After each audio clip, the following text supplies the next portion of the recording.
Hi everyone, it's a pleasure to be here and share our paper accepted to AAAI 2026, DEPO Dual Efficiency Preference Optimization for LLM Agents. My talk today is organized into four main parts. LLMs have shown impressive capabilities in many complex tasks.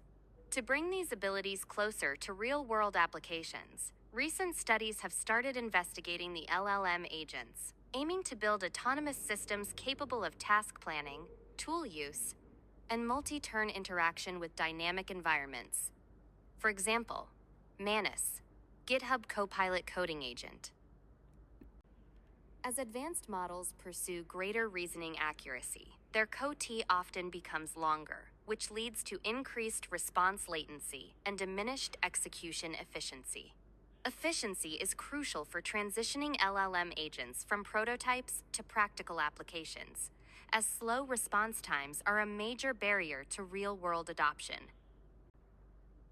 This figure illustrates the inefficiencies that current LLM agents still struggle with. A step-level inefficient agent generates too many tokens per step due to overthinking.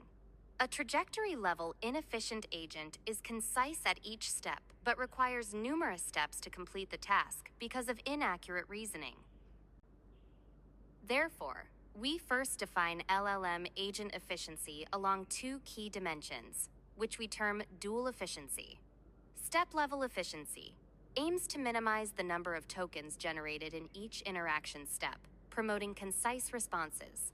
And trajectory-level efficiency aims to minimize the total number of interaction steps required to complete a task.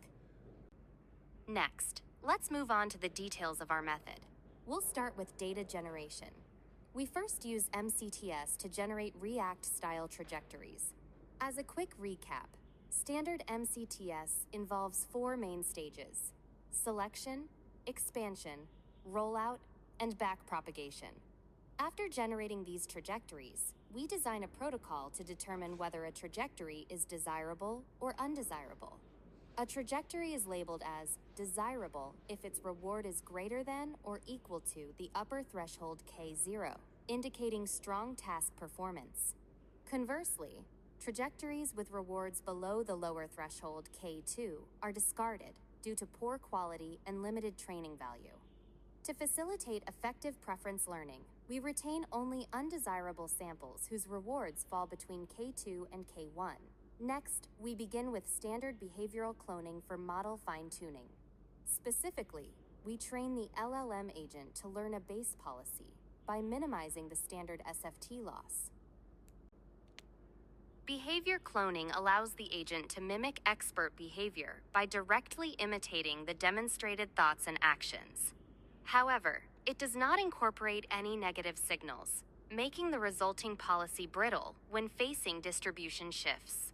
To improve both the efficiency and performance of the agent, we introduce DEPO, an efficiency-aware extension of vanilla KTO that encourages more concise reasoning and fewer steps. More concretely, our reward combines this two parts: how much the current policy favors the observed action, and an efficiency-aware bonus that explicitly favors trajectories with fewer steps and tokens. Next, let's look at our experimental results. From the table, we can clearly observe two key findings. DEPO brings a substantial improvement in the efficiency of LLM agents. DEPO not only improves efficiency, but also maintains or in some cases even enhances the agent's performance. Furthermore, we also evaluated DEPO's generalizability on 3 math benchmarks. Across these tasks, DEPO shows strong generalization ability, achieving higher average accuracy while reducing the number of generated tokens on most tasks. As for sample efficiency, the figure shows two clear trends. DEPO exhibits excellent sample efficiency. With only 25% of the training data, it already delivers substantial improvements over the baseline. And as we scale up the training set, DEPO continues to provide consistent, additional gains. Next, we analyze the effect of the hyperparameters. The results show two main insights.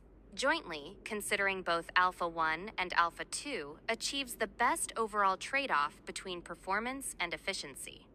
Optimizing a single parameter can further improve individual efficiency metrics, but this often comes at the expense of performance.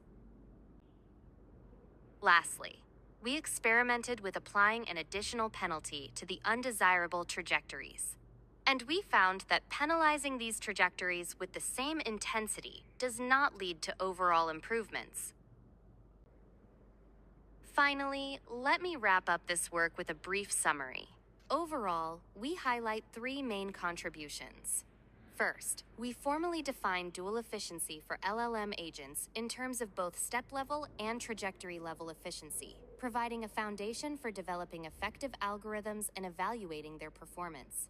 Second, we introduce DEPO, which incorporates dual efficiency preferences into vanilla KTO, guiding models to generate responses that use fewer tokens and require fewer steps.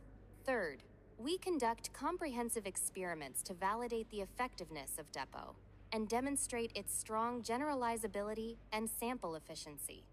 Thank you for your attention. I would be glad to continue the discussion if you have any questions or would like to explore this work further.